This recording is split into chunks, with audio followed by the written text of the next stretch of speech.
before. Yep, stop! Mate, you shouldn't have been there on your phone. Have you done the safety induction?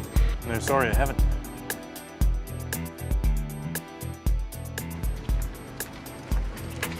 Now that we've seen what you shouldn't do, let's take a look at the correct procedure for arriving on site.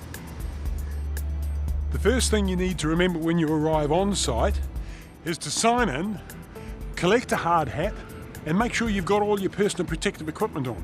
This consists of a hard hat, high vis, safety glasses, safety boots and gloves. You also need to wear long sleeves and trousers or jeans.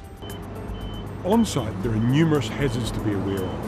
Vehicles in the construction area are one of those hazards, and we need to be mindful of where the vehicles are and what they're doing. Trucks and machines have blind spots where the operator can't see you. If you were in that truck's blind spot, the driver couldn't see you and you could be in real trouble. While we're here, we can take a look at what drivers do when reversing their trucks. Firstly, they get a spotter to look out for any people or vehicles that the driver can't see and ensure the pathway is kept clear. The driver and spotter discuss where the driver is backing and where the spotter will be standing. The spotter should warn others approaching that the truck will be reversing. Hey, buddy, I got a chuck back in up a bit. Will you smash that over there? Sure.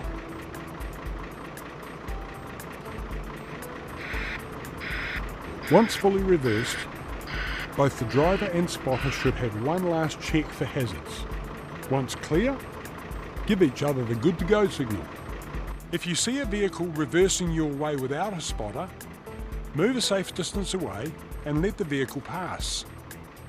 Once you've finished up on site, remember to sign out and return the hard hat, safety glasses and high-vis vest.